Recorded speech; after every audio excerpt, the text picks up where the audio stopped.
Нема договор за изборниот законник. На денешната координација во Собранието Левица соопштила дека не отстапува од барањето за една изборна единица. Со тоа процесот се враќа назад, на точка од пред преговорите во Министерството за правда.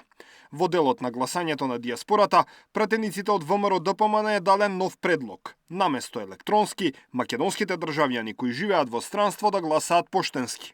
Ако електронското гласање за некого може би представува се уште неразработен начин на изјаснување, на диаспората го понудивме гласањето по пошта како многу често применет начин на гласање на иселениците, кој што е употребен во 15 земји членки на Европската унија и во други земји во соседството и други земји членки на НАТО како Соединетите американски држави и Канада.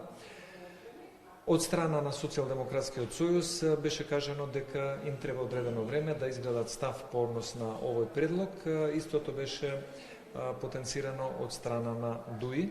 Алијанса на села го поддржува предлогот, но оттаму бараат право на глас диаспората да добие и за локалните избори. Затоа што се граѓани на оваа држава, ние сме должни како институции да најдеме начин да ги улесниме, да ја улесниме процедурата и начинот на нивно гласање. Ако тие граѓани денот на гласањето доаѓаат тука со авион, со автобус или со нивни кола, они имаат право да гласат, нели? Не се оспорува нивното право. Значи, тука се работи за изнаоѓање на модалитети како да се улесни нивното гласање. Пратеникот Борислав Крмов од Левица не сакаше да даде изјава по координацијата, но претходно Амар Мециновиќ на пресконференција обвини дека изборниот законник е блокиран од, како што вели, партиите на олигархијата со цел да и се наштети на Левица. 30 години партиите ви ветуваат една изборна единица, нема ништо од тоа. Не се нагласува, не се наговестува. Од оваа констелација на парламентарниот состав моментално, при воведување на една изборна единица, сите партии имаат да изгубат, освен Левица. Сите партии го компрометираат процесот за носење на една изборна единица. 30 години ВМРО, ДПМН и СДСМ ги кројат правилата на играта за да им одговара нив.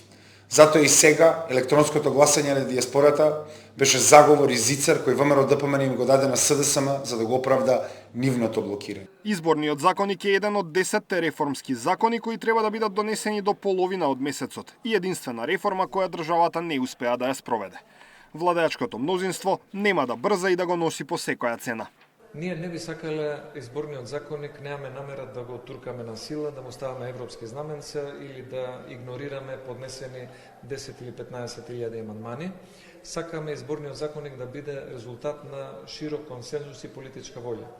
Ако некои политички опции, како во моментов Левица и СДСМ, ценам дека има повеќе причини да го блокираат овој изборен законник, наместо да најдат компромисен јазик за заедно да го поддржиме, останува јавноста да процени кои се нивните вистински намери. Нова координација е можна уште следната недела, но прво ќе се чека СДСМ и ДУИ да изградат став по предлогот на ВМРО ДПМН за гласање на диаспората по пошта. Даниел Василев, Сител телевизија.